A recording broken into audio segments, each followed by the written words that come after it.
तो हज़रत उमर ने ये नहीं कहा कि आजादी इज़हार राय चीन नहीं ली, सबसे ज्यादा आजादी इज़हार राय इस्लाम देता है। वो खवातीन हो, वो मर्द हो, वो बच्चे हो, वो बूढ़े हो, सबसे ज्यादा कुव्वत इज़हार इस्लाम देता है। हजरत उमर के सामने जब उस औरत ने बात की तो हजरत उमर ने ये नहीं कहा कि मेरी बेहुरमती हो गई, मेरे सामने तुमने कैसे बात की। हजरत उमर ने कहा अख्ता उमर इसाबत इमरातुन, फरमाया उमर ने दूसरी बात की, औरत ने ठीक बात की, ये कहते हुए बैठ गए। और औरतों, ये है इस्लाम के हकूक। और हमने जिन माओं को, ये तमाम कुफ्र और उसके एक ही मेहनत में है कि जनाब इनका ताल्लुक अपने आका और मौला सल्लल्लाहु अलैहि वसल्लम से कमजोर कर दिया जाए।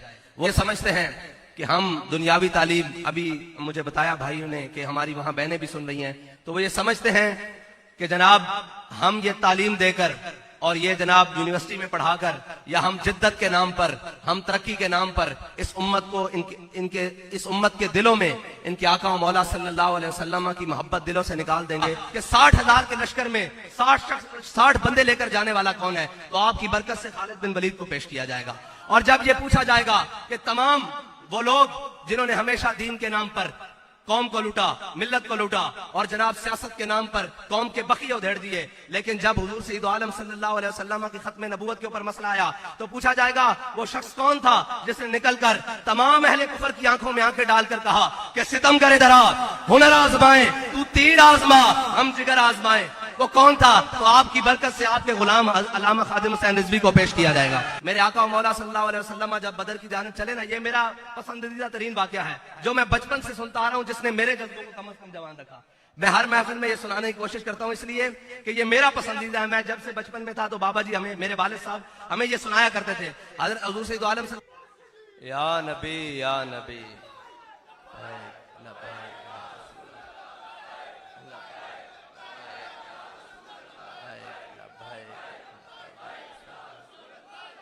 तमाम अहबाब तशरीफ रखें, आप भी सब बैठ जाएं, सब बैठ जाएं। अल्हम्दुलिल्लाह नहमदुहु व नस्तईनुहु व नस्तगफिरुहु व नऊज़ु बिल्लाहि मिन शुरूरि अनफुसिना व मिन सय्यिआति अमालिना मन यहदिहिल्लाहु फला मुदिल्ल लहु व मन युद्लिलहु फला हादिय लहु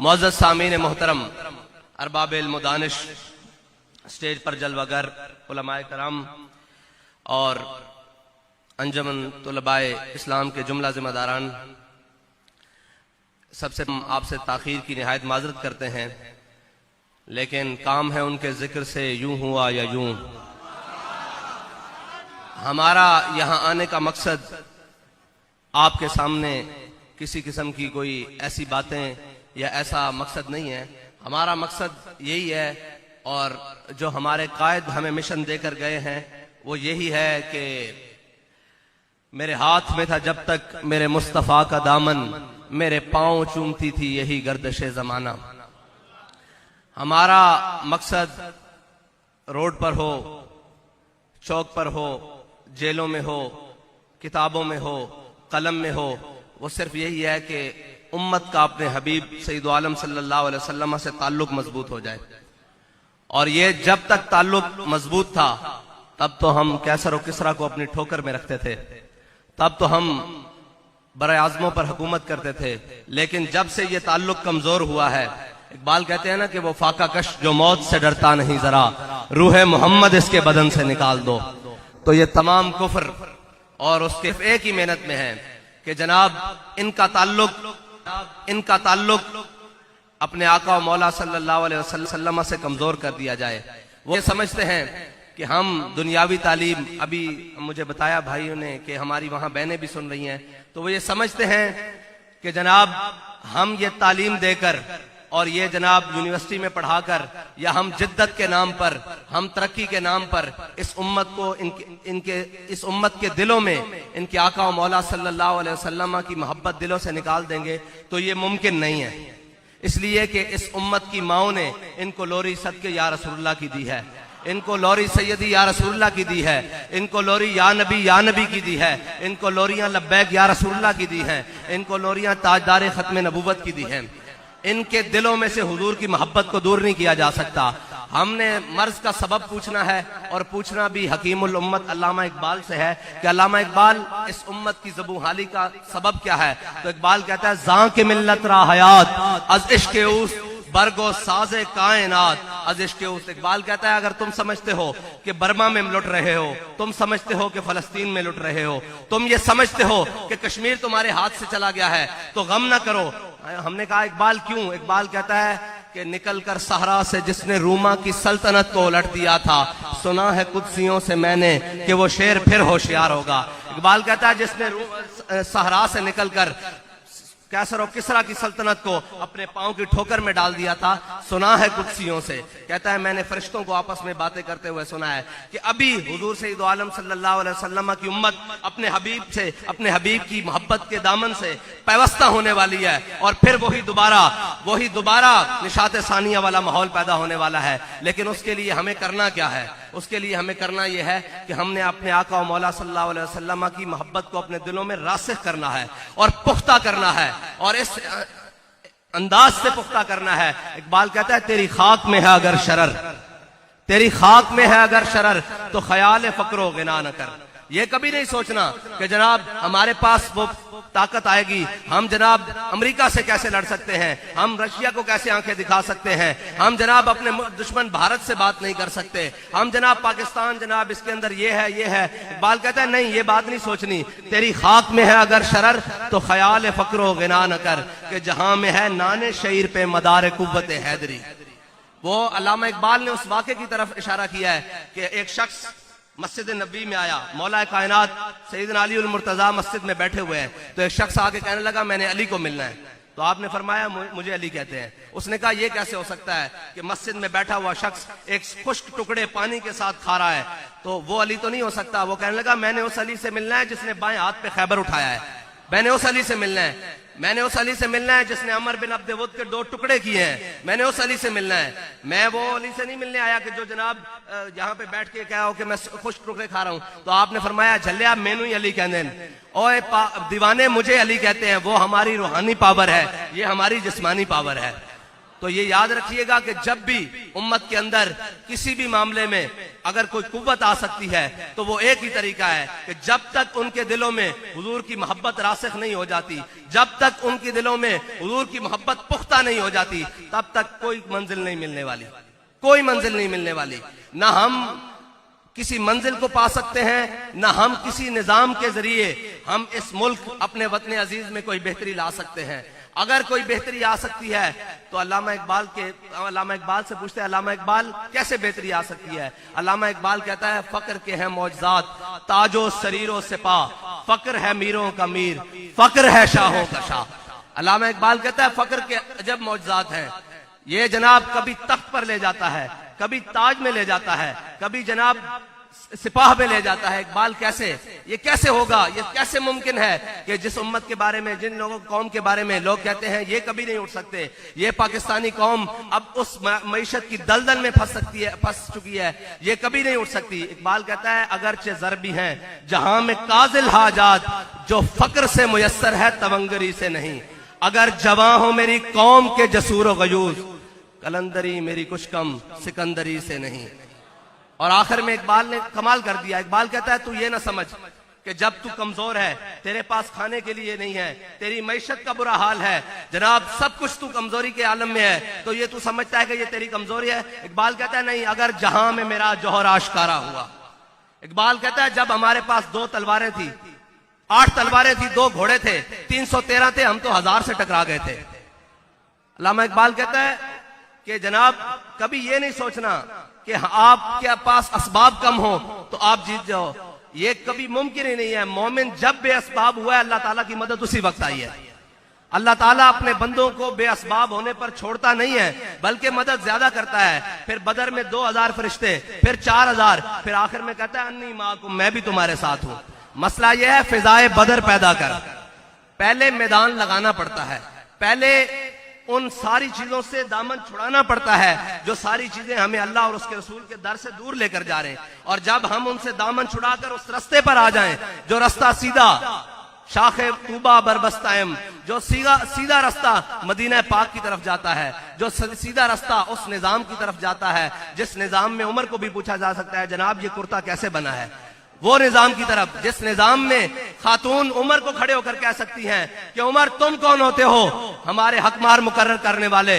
हमारे हकमार तो अल्लाह ताला ने हमें सोने और चांदी के पहाड़ दिए हैं। वो उमर जो सूरज को ऐसे देखे तो बेनूर हो जाए, लेकिन अल्लाह ताला का निजाम और हुजूर सैयद आलम सल्लल्लाहु अलैहि वसल्लम के दीन में इतनी बरकत है कि खातून वो उस हाकिम के सामने खड़ी होकर बात करती है, 36 लाख मुरब्बा मील का हुक्मरान जिसकी मर्जी के बगैर पता नहीं हिलता, खातून खड़ी होकर कहती है कि उमर कौन है हमारे हक मार मुकर्रर करने वाला। हमें तो अल्लाह और उसके रसूल ने सोने और चांदी के पहाड़ दिए हैं। तो हजरत उमर ने यह नहीं कहा कि आजादी इजहार राय छीन नहीं ली, सबसे ज्यादा इजहार राय इस्लाम देता है। वो खवातीन हो, वो मर्द हो, वो बच्चे हो, वो बूढ़े हो, सबसे ज्यादा कुव्वत इजहार इस्लाम देता है। हजरत उमर के सामने जब उस औरत ने बात की तो हजरत उमर ने ये नहीं कहा कि मेरी बेहुरमती हो गई, मेरे सामने तुमने कैसे बात की। हजरत उमर ने कहा अख्ता उमर इसाबत इमरातुन, फरमाया उमर ने दूसरी बात की, औरत ने ठीक बात की, ये कहते हुए बैठ गए।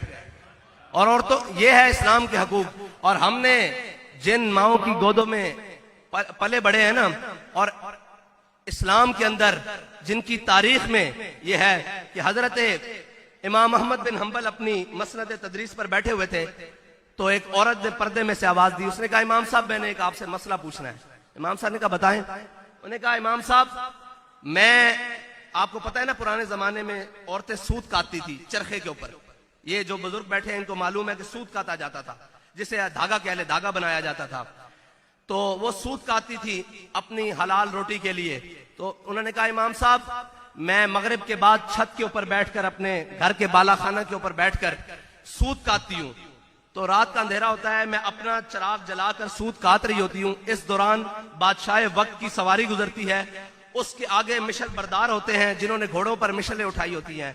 मैं सूत काट रही होती हूँ, वो जो मिशलें हैं उनकी रोशनी बुलंद होती है, मेरे चिराग की रोशनी के ऊपर हावी आ जाती है। इमाम साहब मुझे ये बताएं कि उस दौरान मैं जो सूत काटती हूं वो मेरे लिए हलाल है या हराम है। ये है मुसलमानों की माएं। उन्होंने कहा आप मुझे ये बताएं इमाम साहब कि उस दौरान जो मैं सूत काटती हूं वो मेरे लिए हलाल है या हराम है। इमाम अहमद बिन हंबल फरमाते हैं कि मैं अपनी मसनद से हिल गया कि ये सवाल कौन पूछने वाली कौन है। तो उन्होंने कहा आप कौन है, आपका नाम क्या है, आप कहां से ताल्लुक रखती हैं। उन्होंने कहा मैं बिशर हाफी की बहन हूं, मैं बिशर हाफी की बहन हूं। इमाम साहब ने जो आगे से जुमला फरमाया ना, वो कहा कि लोगों के लिए हलाल हो सकता है, आपके घर से दीन आ रहा है, आपके लिए हलाल नहीं है। जब तकवे का मयार, नेकी का मयार ऐसा हो ना, तो फिर गोदों में महमूद गजनवी पैदा होते हैं, फिर गोदों में मोहम्मद बिन कासिम आते हैं, फिर सुल्तान सलाहुद्दीन अयूबी आते हैं, फिर राशिद मिनहाज जैसे जांबाज पैदा होते हैं। ऐसे मुमकिन नहीं है कि हम अपने अमाल को भी दुरुस्त ना करें और हम सिर्फ उनको तानाजनी करते रहें जो मसनद के ऊपर बैठे हुए हैं। ऐसे मुमकिन नहीं होगा। हमें पहले खुद उस सूरत में अमल करना पड़ेगा जो हमारे आका और मौला की सुन्नत है। फिर आप देखें कि ये जहान ही नहीं, दोनों जहान। अल्लामा इकबाल कहता है गंज हाय हर दो आलम रा कलीद, तेगे अयूबियो निगाहे बायजीद। इकबाल कहता है इस जमाने की नहीं, इस जहान की नहीं, मैं तुझे दोनों जहानों की कामयाबी का राज बताता हूँ। इकबाल क्या है, कहता है तेगे अयूबी, कहता है तलवार सुल्तान सलाहुद्दीन वाली और निगाह बायजीद बुस्तामी वाली। कहता है जब ये तुझे हासिल हो जाएगी ना तो फिर ये सारा जमाना तेरे आगे होगा। और अल्लामा इकबाल, क्योंकि असल में लोग पढ़े लिखे माहौल में हम आकर बात करते हैं तो हम अल्लामा इकबाल की जुबानी इसलिए बात करते हैं कि उससे पढ़ा लिखा, जिसको ये इल्म कहते हैं, उससे पढ़ा लिखा इस सब कॉन्टिनेंट में बड़ा आलिम पैदा नहीं हुआ। जिसको हकीम उल उम्मत कहते हैं, अल्लामा डॉक्टर मोहम्मद इकबाल कहते हैं। तो हम उसकी जुबान में बात करते हैं ताकि आपके लिए भी आसानी हो और हमारे लिए भी आसानी हो। हम मौलवियों की बात ही नहीं करते इसलिए कि लोग जिच खाते हैं मौलवियों से। मैंने कहा हमने अगर इकबाल ही मुकम्मल बयान कर दिया तो इकबाल मौलवियों से कम 1000 मील आ गया है। इकबाल मौलवियों से 1000 मील आगे है। इकबाल कहता है मर्द खुदा का अमल इश्क से साहिब फरोग। इकबाल कहता है अल्लाह का जो भी बंदा आया है ना, उसने एक राह पकड़ी है, वो राह जो तमाम यार की तरफ जाती है, जो तमाम राह मदीना पाक की तरफ जाती है, जो अल्लाह और उसके रसूल के दीन की तरफ जाती हैं। इकबाल कहता है मर्द खुदा का अमल इश्क से साहिब फरोग। इश्क है असले हयात, मौत है इस पर हराम। अगर इश्क असले हयात ना हो तो बाबा जी तो नारा लगा के दुनिया से चले गए हैं। आज भी कहा जा रहा है मन सब्बा नबीजन ताजदार खत्म नबूवत लब्बैक या रसूलल्लाह। गली गली कूचा कूचा नगर नगर में लग रही है। इकबाल कहता है इश्क है असले हयात, मौत है इस पर हराम, और तुंदो सुबुक शेर है गर्चे जमाने की रो। इकबाल कहता है जब लिबरलिज्म छा जाए, जब सुर्खे निकल आए बाहर, और जब ये कहा जा रहा हो कि जी इस्लाम अमन का दर्श देता है, इस्लाम में किसी को कुछ नहीं कहा जाता, तो एक शख्स बाहर निकलता है व्हील चेयर पर बैठकर, तुंदो सुबुक शेर है गर्चे जमाने की रो। इश्क खुद एक सैल है और सैल को लेता है थाम। इकबाल कहता है इश्क खुद एक सैलाब है जज्बों का, आरजुओं का, तमन्नाओं का, हसरतों का। इकबाल कहता है इश्क खुद एक सैल है और सैल को लेता है थाम। इश्क दमे जिब्रील, इश्क दिले मुस्तफा, इश्क खुदा का रसूल, इश्क खुदा का कलाम। इश्क की तकवीम में असरे रवां के सिवा और भी जमाने हैं जिनका नहीं कोई नाम। इश्क अमीर जुनूद, इश्क जो है ना ये लश्करों का अमीर है। वो लश्कर जो हर बातिल से टकरा जाते हैं, वो लश्कर जो हर जालिम के खिलाफ खड़े हो जाते हैं। इश्क अमीर जुनूद, इश्क फकीह हरम, इश्क है इब्न सबील, इसके हजारों मकाम। और हुजूर सईद आलम सल्लल्लाहु अलैहि वसल्लम के गुलामों ने जो हुजूर से मोहब्बत की मिसाल कायम की है ना, वो कयामत तक के लिए मुसल्लमा है। और हजरत बिलाल हबशी ने हुजूर सईद आलम सल्लल्लाहु अलैहि वसल्लम की शान में एक नात कही है। उस नात का एक मिसरा है, एक शेर है कि अरा बरा कन्नक करा कराई करी मन्नत दरा। ये हबशी जबान है, ये हबशा की जबान है, जिसको हजरत बिलाल हबशी की मादरी जबान कहा जाता है। तो इसका तर्जमा हजरत हसन ने किया है कि इजल मकारिमो फी आफाकिना इज़ा ज़ुकिरत वफीना बिका युदरबुल मसलू। या रसूलल्लाह कयामत तक जब बड़ी बड़ी बातें होंगी ना, जब बड़े बड़े कामों की बातें होंगी कि इस पूरी दुनिया में सच्चा कौन है, तो आपकी बरकत से सिद्दीक़ अकबर को पेश किया जाएगा। इस दुनिया में सबसे ज्यादा अदल किसने कायम किया, तो आपकी बरकत से हजरत उमर फारूक को पेश किया जाएगा। इस दुनिया में सबसे ज्यादा सखी कौन था, तो आपकी बरकत से उस्मान गनी को पेश किया जाएगा। और इस दुनिया में जनाब सबसे बहादुर और दलेर कौन था, आपकी बरकत से अली उल मुर्तजा को पेश किया जाएगा। और जब दुनिया में मिसाल पूछी जाएगी कि जालिम के खिलाफ लड़ना कैसे है, अपना सब कुछ कुर्बान करना कैसे है, तो आपकी बरकत से आपके नवासों हजरत इमाम हुसैन को पेश किया जाएगा। जब भी दुनिया में कोई बड़ी बात होगी कि जनाब इस बात के आगे हद नहीं है, जब ये पूछा जाएगा कि 60,000 के लश्कर में 60 बंदे लेकर जाने वाला कौन है, तो आपकी बरकत से खालिद बिन वलीद को पेश किया जाएगा। और जब ये पूछा जाएगा कि तमाम वो लोग जिन्होंने हमेशा दीन के नाम पर कौम को लूटा, मिल्लत को लूटा, और जनाब सियासत के नाम पर कौम के बखिए उधेड़ दिए, लेकिन जब हुजूर सईद आलम सल्लल्लाहु अलैहि वसल्लम की खत्म नबूवत के ऊपर मसला आया, तो पूछा जाएगा वो शख्स कौन था जिसने निकलकर तमाम अहले कुफर की आंखों में आंखें डालकर कहा कि सितम करे दरा, हुनर आजमाए, तू तीर आजमा, हम जिगर आजमाए। वो कौन था, तो आपकी बरकत से आपके गुलाम अल्लामा खादिम हुसैन रिजवी को पेश किया जाएगा। रसूल अल्लाह लब्बैक लब्बैक लब्बैक या रसूल अल्लाह लब्बैक लब्बैक लब्बैक या रसूल अल्लाह लब्बैक लब्बैक लब्बैक या रसूल अल्लाह लब्बैक लब्बैक लब्बैक या रसूल अल्लाह लब्बैक लब्बैक लब्बैक या रसूल अल्लाह लब्बैक लब्बैक लब्बैक या रसूल अल्लाह लब्बैक लब्बैक लब्बैक या रसूल अल्लाह लब्बैक लब्बैक लब्बैक या रसूल अल्लाह लब्बैक लब्बैक लब्बैक या रसूल अल्लाह लब्बैक लब्बैक। हुजूर सैयद आलम सल्लल्लाहु अलैहि वसल्लम, हुजूर सैयद आलम सल्लल्लाहु अलैहि वसल्लम से जो इश्क है ना, वो ना सोच समझ के करना है, ना जमा तफरीक से करना है, और ना अक्ल खिरत से करना है, उसको अन्ने वाह करना है। अब अन्ने वाह का तर्जुमा उर्दू में यह है कि बिन देखे, बिन सोचे, बिन जाने करना है। यही उम्मत का तरीका है और यही सहाबा कराम की सुन्नत है मेरे आका और मौला सल्लल्लाहु अलैहि वसल्लम जब बदर की जानिब चले ना, ये मेरा पसंदीदा तरीन वाकया है जो मैं बचपन से सुनता आ रहा हूं, जिसने मेरे जज्बों को कम से कम जवान रखा। मैं हर महफिल में ये सुनाने की कोशिश करता हूं इसलिए कि ये मेरा पसंदीदा है। मैं जब से बचपन में था तो बाबा जी हमें, मेरे वालिद साहब हमें ये सुनाया करते थे। हुजूर सैयद आलम सल्लल्लाहु अलैहि वसल्लम जब बदर में तशरीफ लेके जाने लगे ना, तो हुजूर ने अपने साहबा को जमा किया। हुजूर ने पूछा कि ऐ मेरे साहबा बताओ, जाना चाहिए कि नहीं, जाना चाहिए कि नहीं, जाना चाहिए। जब मेरे आका मौला ने तीसरी बार पूछा ना, तो हजरत साद बिन मुआज खड़े हो गए। फरमाया या रसूलल्लाह, हमसे पूछते हैं, सिल हिबाल मन शेता, वक्ता हिबाल मन शेता, सालिम मन शेता, आदे मन शेता, खुद में नमवालना मा शेता, वादना मा शेता। या रसूलल्लाह, आप हमसे पूछते हैं बदर जाना चाहिए कि नहीं? बदर तो ये खड़ा है, आप हुक्म दे हम घोड़े समंदरों में डाल देंगे, आप हुक्म दे हम कैसर और किसरा के साथ जंग लड़ेंगे। तो मेरे आका और मौला सल्लल्लाहु अलैहि वसल्लम ने जब ये बात सुनी था, तो हुजूर सैयद आलम सल्लल्लाहु अलैहि वसल्लम का चेहरा जनाब खुशी से मजीद चमक उठा। वो तो चमक तुझसे पाते हैं सब पाने वाले, वो तो हमेशा जिनसे चमक पाते हैं, लेकिन हुजूर अपने गुलाम से खुश हुए। लेकिन अल्लामा इकबाल कहता है कि तारीख भी गवाह है कि मुसलमानों के पास 2 घोड़े थे, 8 तलवारें थी, तो उन्होंने कौन से घोड़े जो है वो समंदर में डालने थे। फिर इकबाल कहता है कि हर केश के मुस्तफा सामाने उस बहरो बर दरगोशाए दामाने उस। इकबाल कहता है जिसके दिल में हुजूर की मोहब्बत होती है ना, कायनात की सारी नेमतें उसकी जेब में मौजूद होती। हाँ, ये मोहब्बत रसूल को पुख्ता करने की बात है और उस उसूल पे चलने की बात है जिस उसूल में हमारे बड़ों ने चल के ये कहा कि महफिल कौनो मकामे सहरो शाम फिरे, लेके मोए तौहीद सिफते जाम फिरे, कहो में दश्त में लेके तेरा नाम फिरे।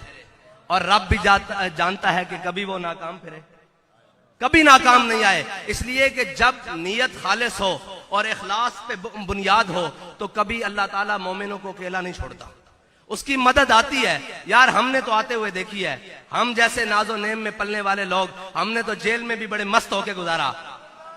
कफस, वो उसकी वजह यह है कि कफस में भी रहा सफर शौक रवा हमारा, कफस में भी रहा सफर शौक रवा हमारा, और पसे दीवार जिंदा भी रहा जुनू जमा हमारा। ठीक है, तो इसलिए कि हमारे दिल में हमारे बाबा जी ने किसी का खौफ डाला ही नहीं। मोमिन होता ही वो है जो अपने रब के अलावा किसी से नहीं डरता, उसके दिल में अल्लाह के अलावा किसी का खौफ नहीं होता। और ये सर तो हमें बाबा जी सुनाते रहे। जब मैंने जेल में पहला पांव रखा ना, तो हमारे बाबा जी ने हमें ये बताया था कि हजरत मुजद्दिद अल फिसानी का सर ना जहांगीर ने झुकाने की कोशिश की, अकबर का बेटा जहांगीर। उसने कहा कि यार ये मेरे सामने सजदा नहीं करता है, कोई तरीका तो निकालो। तो उसने छोटी सी खिड़की निकाली कि हजरत मुजद्दिद अल फिसानी को यहां से गुजारो, शेख अहमद सरहंदी को यहां से गुजारो ताकि वो मेरे आगे झुक तो जाएंगे। तो कहते जब हजरत शेख मुजद्दिद अल फिसानी को लाया गया ना, तो आपने सर दाखिल करने की बजाय पहले पांव दाखिल किए। फिर उसने पहलवान बुला लिए, उसने कई पहलवान बुलाए, कहा कि यार एक दफा तो बाबे का सर झुका दो, मेरे सामने सर झुक जाए, लेकिन वो सर नहीं झुका सके। फिर अल्लामा इकबाल ने उनको ट्रिब्यूट पेश किया है कि हाजिर हुआ मैं शेख मुजद्दिद की लहद पर, वो खाक के जेरे फलक है मतलाए अनवार, उस खाक के जर्रों से शर्मिंदा सितारे, उस खाक में पोशीदा है वो साहिब असरार। गर्दन न झुकी जिसकी जहांगीर के आगे, जिसके नफसे गरम से है गर्मी हरार, वो हिंद में सरमाया है मिल्लत का निगहबां, अल्लाह ने जिसको बरवक्त किया खबरदार। दो में पले बड़े हैं ना, और इस्लाम के अंदर जिनकी तारीख में यह है कि हजरत इमाम अहमद बिन हंबल अपनी मसनद तदरीस पर बैठे हुए थे, तो एक औरत ने पर्दे में से आवाज दी। उसने कहा इमाम साहब मैंने एक आपसे मसला पूछना है। इमाम साहब ने कहा बताएं। उन्होंने कहा इमाम साहब मैं, आपको पता है ना पुराने जमाने में औरतें सूत काटती थी चरखे के ऊपर, ये जो बुजुर्ग बैठे हैं इनको मालूम है कि सूत काटा जाता था, जिसे धागा कह ले, धागा बनाया जाता था। तो वो सूत काटती थी अपनी हलाल रोटी के लिए। तो उन्होंने कहा इमाम साहब मैं मगरिब के बाद छत के ऊपर बैठकर, अपने घर के बालाखाना के ऊपर बैठकर सूत काटती हूँ। तो रात का अंधेरा होता है, मैं अपना चिराग जलाकर सूत काट रही होती हूँ। इस दौरान बादशाह वक्त की सवारी गुजरती है, उसके आगे मिशल बरदार होते हैं जिन्होंने घोड़ों पर मिशलें उठाई होती हैं। मैं सूत काट रही होती हूँ, वो जो मिशलें हैं उनकी रोशनी बुलंद होती है, मेरे चिराग की रोशनी के ऊपर हावी आ जाती है। इमाम साहब मुझे ये बताएं कि उस दौरान मैं जो सूत काटती हूं वो मेरे लिए हलाल है या हराम है? ये है मुसलमानों की माएं। उन्होंने कहा आप मुझे ये बताएं इमाम साहब कि उस दौरान जो मैं सूद काटती हूँ वो मेरे लिए हलाल है या हराम है। इमाम अहमद बिन हंबल फरमाते हैं कि मैं अपनी मसनद से हिल गया कि ये सवाल कौन पूछने वाली कौन है। तो उन्होंने कहा आप कौन है, आपका नाम क्या है, आप कहां से ताल्लुक रखती हैं। उन्होंने कहा मैं बिशर हाफी की बहन हूं, मैं बिशर हाफी की बहन हूं। इमाम साहब ने जो आगे से जुमला फरमाया ना, वो कहा कि लोगों के लिए हलाल हो सकता है, आपके घर से दीन आ रहा है, आपके लिए हलाल नहीं है। जब तकवे का मयार, नेकी का मयार ऐसा हो ना, तो फिर गोदों में महमूद गजनवी पैदा होते हैं, फिर गोदों में मोहम्मद बिन कासिम आते हैं, फिर सुल्तान सलाहुद्दीन अयूबी आते हैं, फिर राशिद मिन्हाज जैसे जांबाज पैदा होते हैं। ऐसे मुमकिन नहीं है कि हम अपने अमाल को भी दुरुस्त ना करें और हम सिर्फ उनको तानाजनी करते रहें जो मसनद के ऊपर बैठे हुए हैं। ऐसे मुमकिन नहीं होगा। हमें पहले खुद उस सूरत में अमल करना पड़ेगा जो हमारे आका और मौला की सुन्नत है। फिर आप देखें कि ये जहान ही नहीं, दोनों जहान। अल्लामा इकबाल कहता है गंज हाय हर दो आलम रा कलीद, तेगे अयूबियो निगाहे बायजीद। इकबाल कहता है इस जमाने की नहीं, इस जहान की नहीं, मैं तुझे दोनों जहानों की कामयाबी का राज बताता हूँ। इकबाल क्या है, कहता है तेगे अयूबी, कहता है तलवार सुल्तान सलाहुद्दीन वाली और निगाह बायजीद बुस्तामी वाली। कहता है जब ये तुझे हासिल हो जाएगी ना, तो फिर ये सारा जमाना तेरे आगे होगा।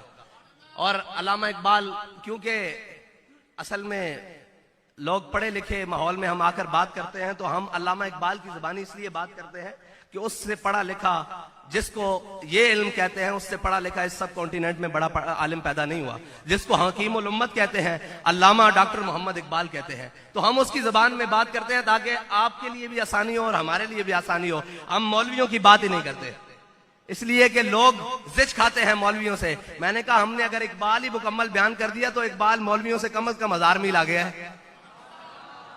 इकबाल मौलवियों से 1000 मील आगे है। इकबाल कहता है मर्दे खुदा का अमल इश्क से साहिब फरोग।